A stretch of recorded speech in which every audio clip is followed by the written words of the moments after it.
नमस्कार।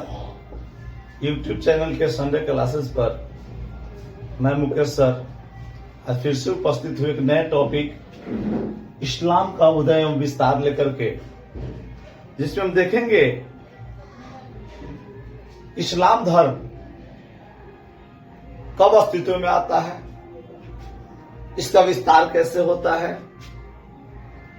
क्या इसका विस्तार तलवार के दम पे होता है, क्या मोहम्मद साहब पहले पैगंबर थे या अंतिम, इस्लाम के खलीफा कितने हुए, इस्लाम धर्म में क्या कोई नियम है। इन सभी सवालों का जवाब आज हम इस टॉपिक के माध्यम से देखेंगे। मैं एक चीज बता दूं, इस्लाम धर्म दुनिया का दूसरा सबसे बड़ा धर्म है और भारत में भी लगभग 20 करोड़ की आबादी मुसलमानों की है। ओवरऑल और पूरी दुनिया की बात करें तो लगभग 180 करोड़ लोग इस्लाम धर्म को मानते हैं। इस धर्म के विकास के विस्तार के कई कारण हैं, सभी कारणों पर हम प्रकाश डालेंगे। सबसे पहले देखते हैं कि इस्लाम धर्म का प्रादुर्भाव सऊदी अरब में होता है। वह सऊदी अरब जो भारत से पश्चिमी क्षेत्र अरब सागर के तट पर अवस्थित है और जिसका मैक्सिमम क्षेत्र मरुस्थलीय है। तो वहां के जो जनजाति थे वे यहूदी और ईसाई धर्म को मानने वाले थे और एक कबीलों में बटे होते थे, छोटे छोटे खंडों में बटे होते थे और हर कबीले का अपना नियम, अपना रिवाज होता था और वे आपस में अक्सर लड़ा करते थे। मूर्ति पूजा उस समय होती थी और एक कुरैशी कबीलाई परिवार था जिसके मुखिया या सरदार कह ले अब्दुल्ला थे और उनकी पत्नी अमीना थी। जब इनकी पत्नी अमीना प्रेग्नेंट थी, गर्भवती थी, उसी समय अब्दुल्ला का मौत हो जाता है। ये अपने कबीले का सरदार रहते हैं लेकिन आर्थिक रूप से कमजोर रहते हैं और 6 महीने बाद हजरत मोहम्मद साहब का जन्म होता है जो इस्लाम के प्रवर्तक और अंतिम पैगंबर के नाम से जाने जाते हैं। क्या उसके पहले भी कोई पैगंबर हुए हैं? तो हां, उसके पहले सबसे पहले जो पैगंबर हुए हैं वो आदम, इनको हजरत एडम्स के नाम से भी जाना जाता है, जिनकी वर्णन ईसाई धर्म का प्रमुख पुस्तक बाइबल में मिलता है। एडम्स, इसका अरबी नाम आदम होता है जिसका मतलब होता है मानव। फिर नूह, मूसा, सुलेमान और जीसस। पैगंबर मोहम्मद से पहले जीसस हुए जिन्होंने ईसाई धर्म को चलाया और हजरत मोहम्मद साहब अंतिम पैगंबर हुए। 570 ईस्वी में मक्का के काबा में इनका जन्म होता है। जन्म के 6 साल बाद इनकी माता अमीना का देहांत हो जाता है। तो इनके चाचा जो इनके पिता के बाद में उस कबीले के सरदार बनते हैं, इनका लालन पालन करते हैं। लेकिन आर्थिक तंगी के कारण हजरत मोहम्मद साहब को नौकरी करने की नौबत आ जाती है और ये एक विधवा व्यापारी के यहां काम करना शुरू कर देते हैं और उसी विधवा से सन 595 ईस्वी में खादीजा से शादी करते हैं। जिस समय ये खादीजा को अपनी बीवी के रूप में अपनाते हैं, उस समय खादीजा की उम्र 40 साल रहती है और इनकी उम्र 25 साल रहती है। लेकिन आर्थिक तंगी से निपटारा पाने का यह सबसे आसान तरीका रहता है कि उससे शादी करते हैं। शादी करने के बाद में इनकी समस्याएं, आर्थिक जो समस्याएं रहती है वो खत्म हो जाती है। लेकिन वहां का जो माहौल होता है, अक्सर कबीलाइयों के साथ युद्ध होना, शोर शराबा होना, जिससे तंग आकर के ये हमेशा अपना समय निकाल करके हीरा की गुफा में, जिसको प्रकाश का पर्वत भी कहा जाता है, माउंटेन ऑफ द लाइट, उस गुफा में प्रतिदिन शांति के लिए बैठ के प्रार्थना करते हैं। और उसी क्रम में एक दिन क्या होता है कि अल्लाह का फरिश्ता जिब्राइल आता है और उसे कहता है कि मैं अल्लाह का फरिश्ता हूं, अल्लाह ने मुझे इल्म प्रदान की है, वह इल्म मैं आपको देता हूं। और अल्लाह की जितनी बातें होती है जिब्राइल मोहम्मद साहब को बताता है। मोहम्मद साहब सारी बातों को अमल में लेते हैं और धीरे धीरे चुपके से अपने अनुयायियों को बढ़ाने लगते हैं। उसी गुफा में बुला बुला कर इस्लाम की शिक्षा देना प्रारंभ करते हैं। 3 साल बाद जब इनके कुछ अनुयायी हो जाते हैं तो इस रहस्य का वो पर्दाफाश करते हैं और उनको जो ज्ञान की प्राप्ति हुई रहती है उसको सार्वजनिक करते हैं। वह ज्ञान जो जिब्राइल के द्वारा इनको प्राप्त होता है, और इस ज्ञान को संग्रहित किया जाता है, संकलित किया जाता है, जो बाद में कुरान शरीफ के नाम से जाना जाता है। पैगंबर साहब अब सार्वजनिक रूप से इस्लाम की शिक्षा, यानी लोगों को इस्लाम अपनाने पर जोर देने लगते हैं। लेकिन इनकी संख्या कम होती है, मूर्ति पूजक लोगों की संख्या ज्यादा होती है और उनका विरोध होना शुरू हो जाता है।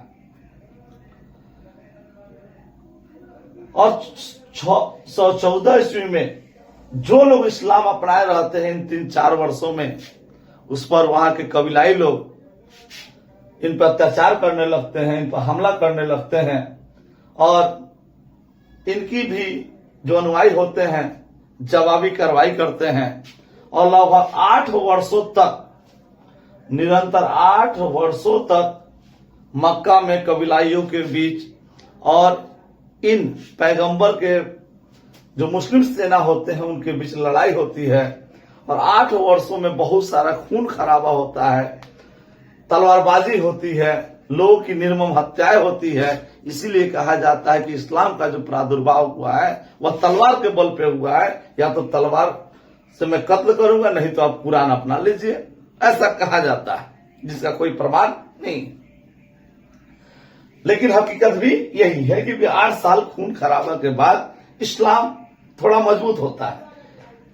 यहां सफलता मिलती है लेकिन पूर्ण सफलता नहीं मिलती। तब ये यहां से हिजरत करते हैं। मक्का से मदीना का प्रस्थान हिजरत कहलाता है। और उस समय इनके पास 10,000 मुस्लिम सेना होते हैं। ये वही होते हैं जो धर्मांतरित रहते हैं। पैगंबर साहब द्वारा युद्ध में हराकर, बंदी बनाकर उन्हें इस्लाम कबूल कराया गया होता है। यही 10,000 मुस्लिम होते हैं। यानी जो मुस्लिम धर्म को अपना चुके होते हैं वो इनके लिए सैनिक का कार्य करते हैं और मक्का से मदीना प्रस्थान करते हैं। जिस समय मक्का से मदीना प्रस्थान करते हैं उसको हिजरत कहा जाता है। और उसी समय एक मुस्लिम कैलेंडर जारी होता है, उस कैलेंडर को हिजरी संवत या हिजरी कैलेंडर के नाम से जाना जाता है। अगले ही वर्ष मक्का से मदीना जाने के बीच क्रम में ही इनकी जिस समुदाय से ये बिलोंग करते थे, कुरैशी समुदाय से, उस समुदाय को छोड़ के तो इस्लाम अपना चुके थे और इस्लाम धर्म के प्रवर्तक बन चुके थे। तो वहां बीच रास्ते में ही इनकी सेना और कुरैशी कबीलाइयों के बीच में संघर्ष होता है और इस बदर की लड़ाई में मोहम्मद साहब पूर्ण रूप से जीत हासिल करते हैं और अपने धर्म का परचम लहराना शुरू करते हैं। यह सबसे सफल लड़ाई थी। और मदीना पे कब्जा करने के बाद में वहां लोगों ने सहर्ष इस धर्म को स्वीकार करता है और 629 ईस्वी में वे मक्का पर फिर से आक्रमण करते हैं और पूर्ण विजय प्राप्त करने के उपरांत यहाँ पे इस्लाम धर्म कबूल करवाते हैं। 632 ईस्वी में इनकी मृत्यु हो जाती है, लेकिन मृत्यु से पूर्व ये बहुत सारी शिक्षाएं इस्लाम धर्म के दे चुके होते हैं कि इस दुनिया में एक सूरज पूरे पृथ्वी को रोशन करता है, एक चांद पूरी रात्रि में प्रकाशमान करते है इस पृथ्वी को। इसीलिए एक अल्लाह है और उस अल्लाह का एक सेवक होगा जो खलीफा कहलाएगा और वही पृथ्वी की देख रेख करेगा, लेकिन अकेला वह संपूर्ण पृथ्वी को नहीं देख सकेगा। इसीलिए उसकी अनुमति से जो शासक बनेंगे कुछ अपने अपने क्षेत्रों का, वे हमसे सनद पत्र प्राप्त करेंगे। और यह परंपरा चलती है कि अलग अलग क्षेत्रों में सनद पत्र लेकर के अलग अलग लोग शासन करते हैं और वे शासन करने वाले सुल्तान कहलाते हैं और जिन क्षेत्रों में वे शासन करते हैं वह सल्तनत कहलाता है। और जितना दिन खलीफा से सनद पत्र प्राप्त कर शासन चलता है उसको सल्तनत काल के नाम से जाना जाता है, जिसमें भारत में भी सनद पत्र प्राप्त कर पहला शासक तो गुलाम वंश के संस्थापक कुतुबुद्दीन ऐबक सनद पत्र प्राप्त करने वाले पहले शासक होते हैं भारत के। और 1206 से लेकर 1526 तक जो सल्तनत काल चलता है सभी सनद पत्र प्राप्त करके ही शासक बनते हैं यहाँ से। इसीलिए यह क्रम जो है सल्तनत काल के नाम से जाना जाता है या दिल्ली सल्तनत उसको कहते हैं। लेकिन जब मुगलों का शासन व्यवस्था होता है तो वे सनद पत्र नहीं लेते हैं, खुद को उसके इक्विवेलेंट समझते हैं खलीफा के और ऐसे ही शासन चलाते हैं। आगे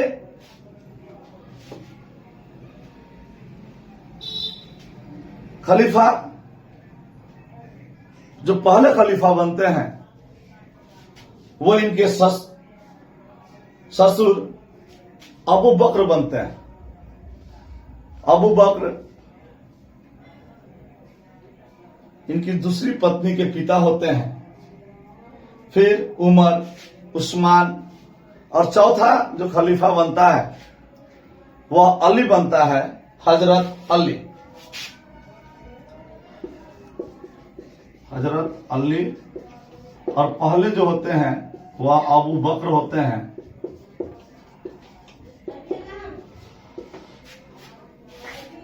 जब चौथे खलीफा अबू बकर की मृत्यु होती है, हत्या हो जाती है, इसके बाद में मुस्लिमों में एक विवाद उत्पन्न होता है कि अबू बकर के जो वंशज होंगे वे खलीफा बनेंगे और अबू हजरत अली को मानने वाले और इनके अनुयायी जो होते हैं। हाँ, तो मैं बात कर रहा था कि 4 खलीफा हुए, हजरत अबू बकर, हजरत उमर, हजरत उस्मान और हजरत अली। तो अबू बकर के जो मानने वाले थे और अली के जो मानने वाले थे दोनों का मत अलग अलग था, क्योंकि ये दामाद थे, ये ससुर थे। इनके मानने वाले चाहते थे कि अबू बकर के वंशज ही खलीफा बने और अली के समुदाय के मानने वाले लोग चाहते थे कि अली के वंशज ही खलीफा बने। इस कंट्रोवर्सी में मुस्लिम 2 भागों में बढ़ जाता है। अबू बकर को जो अनुयायी होते हैं वे सुन्नी हो जाते हैं और अली के मानने वाले शिया समुदाय के नाम से जाने जाते हैं। जिस तरह से बौद्ध धर्म 2 भागों हीनयान बौद्धयान में बटा था, जैन धर्म 2 भागों में बटा था, उसी तरह इस्लाम भी अब 2 भागों में बट गया। अब खलीफा का अस्तित्व ही खत्म हो गया। अब इसमें लगभग 3 देशों में मिस्र, सीरिया, बगदाद जगह जगह खलीफा बन गए, और जिन खलीफा से जिन शासक को सुविधा होता था वहां से सनद पत्र लेके सुल्तान बन जाते थे। यह अली ये चौथा खलीफा थे, और इनके पुत्र हसन जो छठे खलीफा बने उसकी भी हत्या कर दी गई। और करबला के युद्ध में इनके दो पुत्र थे, एक हसन और हुसैन। हसन और हुसैन, तो हसन की हत्या कर दी जाती है और हुसैन, तो जो हसन थे उनकी हत्या कर दी जाती है, और हुसैन जो है 680 ईस्वी में करबला के युद्ध में इसकी भी निर्मम हत्या कर दी जाती है, शहीद हो जाते हैं। इसी शहादत को मनाने के लिए भारत में एक त्योहार मनाया जाता है जिसको मुहर्रम का त्योहार कहते हैं। मुहर्रम में भारत में ही नहीं अपितु पूरे विश्व में मनाया जाता है, और सिया समुदाय के लोग इस पर्व को मनाते हैं और इसमें अपने शरीर को कष्ट देते हैं। अब देखते हैं इनकी मृत्यु के बाद में एक तो कुरान शरीफ था जो धार्मिक पुस्तक थी, वही बातें लोगों को बताई जाती थी, और मोहम्मद पैगंबर साहब ने अपने जीवन काल में जितनी शिक्षाएं दी, इनके मृत्यु के बाद में सभी शिक्षाओं को संकलित किया गया जो हदीस के नाम से जाना जाता है। और हदीस और कुरान शरीफ से जो मूल नियम निकाले गए, निकाल करके कानून की पुस्तक बनाई गई जिसे शरीयत कानून कहा जाता है, और पुस्तक को शरीयत के नाम से जानते हैं। जानकर हैरानी होगी कि शरीयत भले इस्लाम के प्रादुर्भाव के साथ ही आया, लेकिन भारत में यह 1937 ईस्वी से लागू है। भारत में शरीयत कानून 1937 ईस्वी से लागू है। इसके कुछ नियम बनाए गए इस्लाम धर्म में कि जो अंधा होगा शासक नहीं हो सकता है, जिसका नतीजा आप देखेंगे कि आगे का जब सल्तनत काल चलेगा, मुस्लिम शासक बनेंगे तो अखोड़वा कांड चलेगा। भाई भाई का आंख निकाल लेगा ताकि वो अंधा हो जाएगा, कान्हा हो जाएगा और वह शासक नहीं बन पाएगा। ये खूब चलता है। दूसरा, इस्लाम में पुनर्जन्म पर विश्वास नहीं। इस्लाम कहता है कि आपका पुनर्जन्म नहीं होना है, इसी जन्म में आपको जन्नत या जहन्नुम इसी जन्म में आपको प्राप्त होंगे। अगर आप जकात देते हैं यानी दान करते हैं तो आपको जन्नत मिलेगा, नहीं देते हैं तो आपको जहन्नुम में जाना पड़ेगा। इसके अलावा उन्होंने ये भी शिक्षा दिया कि आपका सर केवल अल्लाह के सामने झुकेगा और किसी के सामने आप इबादत नहीं करेंगे। आप जब भी इबादत करेंगे तो अल्लाह की इबादत करेंगे, क्योंकि अल्लाह से बड़ा कोई नहीं है। और ये जो खलीफा के पद थे, ये पूर्ण रूप से 1919 में तुर्की के खलीफा को अपदस्थ कर अंग्रेजों के द्वारा समाप्त कर दिया जाता है, जिसके कारण भारत में 1919 से लेकर 1924 तक खिलाफत आंदोलन चलता है, लेकिन खलीफा के पद को नहीं लौटाया जाता है और खलीफा का पद 1924 में पूर्णतः समाप्त हो जाता है। अब हम देखेंगे इस्लाम धर्म में मूल 5 स्तंभ होते हैं। ये 5 स्तंभ कौन से होते हैं? एक, मुसलमानों के लिए कलमा शहादा, नमाज या उसको सलात कहते हैं। मुसलमान के लिए 5 वक्त का नमाज पढ़ना अनिवार्य है। ये 5 वक्त के जो नमाज हैं, एक अर्ली मॉर्निंग सूर्योदय होने से पूर्व, फिर दोपहर में, फिर सायंकाल में, फिर संध्याकालीन सूर्यास्त के बाद में, और अंतिम नमाज जो होता है रात्रि का नमाज होता है। और हर नमाज के पूर्व एक अजान होती है। अजान नमाज का पूर्व सूचक है। फिर तीसरा जो मूल स्तंभ है जकात है या दान है। यह कहता है कि हर संपन्न मुसलमान को जो इसकी स्थिति अच्छी है उसको अपने कमाई का 2.5% दान देना चाहिए, जकात देना चाहिए। और यह जकात और दान जो है आगे चलकर जब इस्लामिक शासक भारत में आएंगे तो इसके 4 खंड होंगे: जजिया, जकात, खम्स और खराज। जजिया गैर मुस्लिमों से लिया जाने वाला कर होगा, जिसको अकबर समाप्त करेंगे। जकात यानी यही 2.5% का जो कर है जकात, दान जो मुसलमानों के लिए है। खम्स, जजिया, जकात, खम्स, ये खम्स जो है ये लूट के धन का टैक्स है। यानी मुस्लिम राजा कहता है कि तुम लूटो और लूट के जो संपत्ति लाओगे उसका 40% मुझे चाहिए, 60% तुम ले लो। इसलिए कि सैनिक हमने दिया, सुरक्षा हमने दी, इसलिए लूट के धन का जो टैक्स लिया जाता था वह सबसे ज्यादा होता था, खम्स होता था, जिसको मोहम्मद बिन तुगलक बदलेंगे और 80% खुद रखेंगे, 20% उसको देंगे। और खराज जो है जमीन से लेने वाला कर है। चौथा जो मूल स्तंभ है वह है रमजान। यह हिजरी संवत के 9वें महीने में रमजान का महीना आता है और रमजान के महीने के अंतिम तिथि को ईद का पर्व मनाया जाता है। और हज जो 5वां स्तंभ है, हज है। ईद का पर्व के बाद यानी 9वें महीने में रमजान समाप्त होती है, पहली तिथि को ईद होता है और उसी महीने में यानी 12वें महीने में जो पहले 10 दिन होते हैं उसमें हज की यात्रा प्रारंभ होती है। और यह हज की यात्रा 10 दिनों की होती है, जिसमें मुस्लिम सफा और मक्का पहाड़ियों से आगे निकलते हैं अरब में, मक्का में। वहां जमजम के कुएं से पानी पीते हैं। पानी पीने के बाद में माउंट अराफात के मैदान में उतरते हैं, इकट्ठा होते हैं। इकट्ठा होने के बाद वहां एक शैतान को पत्थर मारने की रस्म पूरी की जाती है। फिर वहां जो हज करने जाते हैं वो अपना सर मुड़वाते हैं।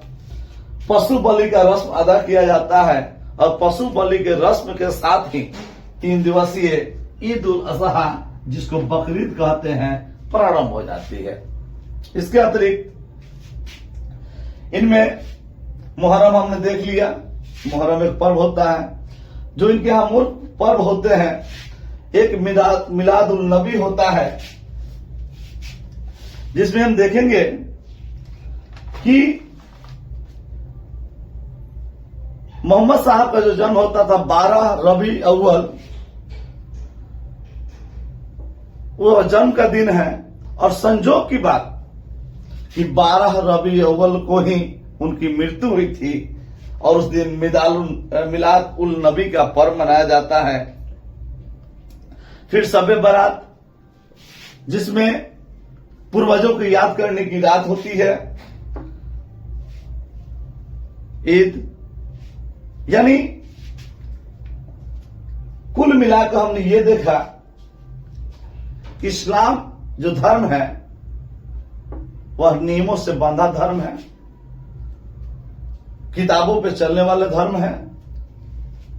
यही कारण है कि इस्लाम धर्म की प्रगति सबसे ज्यादा हुई।